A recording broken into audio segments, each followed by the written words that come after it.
Bonjour à tous mesdames et messieurs, nous sommes les jeunes de Toulouse et nous sommes actuellement au Festival de Cannes. Nous nous trouvons plus précisément au théâtre Claude Debussy dans le cadre du projet Regard Jeune sur le cinéma.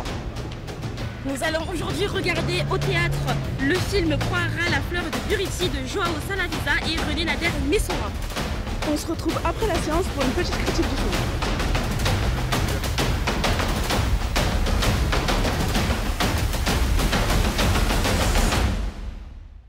Nous venons actuellement de sortir de la séance de cinéma qui pour moi a été totalement émouvante, j'ai fait que pleurer. On a essayé d'interviewer l'équipe mais malheureusement ils avaient pas vraiment le temps.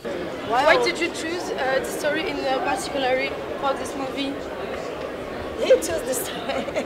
No, we've been living there for almost 15 years. Yeah. So we've been thinking all the time about the struggling. And at that time, it was like we could not make a film without talking about the land's problems. On va débattre et donner nos avis de façon plus complète sur la plage. Le film parle des peuples autochtones du Brésil qui se font envahir petit à petit par les Occidentaux. Donc nous avons vu comment ils vivent avec la nature et aussi leur lutte pour préserver leurs terres. Ce que j'ai aimé, c'est qu'ils ont décrit beaucoup leur culture au début du film, ce qui est bien dans l'histoire.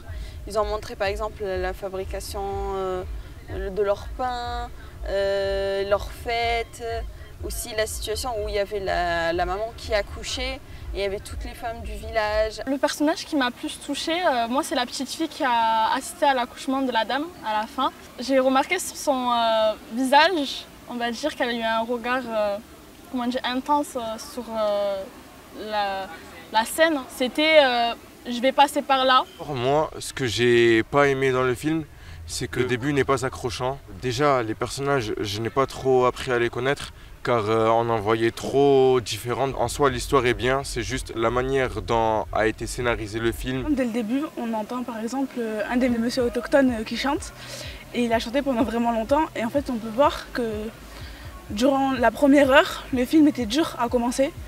Je vais plus m'attarder sur la deuxième partie du film qui m'a énormément heurtée et qui m'a vraiment sensibilisée dans le sens où on a vraiment vu comment le peuple Kraos a subi une injustice du fait qu'un journalier blanc est venu leur apporter de quoi manger pour au final le lendemain les massacrer finalement avec une équipe. Ils sont venus armés et ils les ont tués et ont brûlé, saccagé l'endroit où ils dormaient et c'est vrai que ce moment-là ça m'a énormément touchée. On voit qu'ils font des manifestations, on voit qu'ils manifestent vers la troisième partie du film, qui vont faire des lettres au gouvernement, se rejoindre à la capitale pour parler de leur situation et tout ça.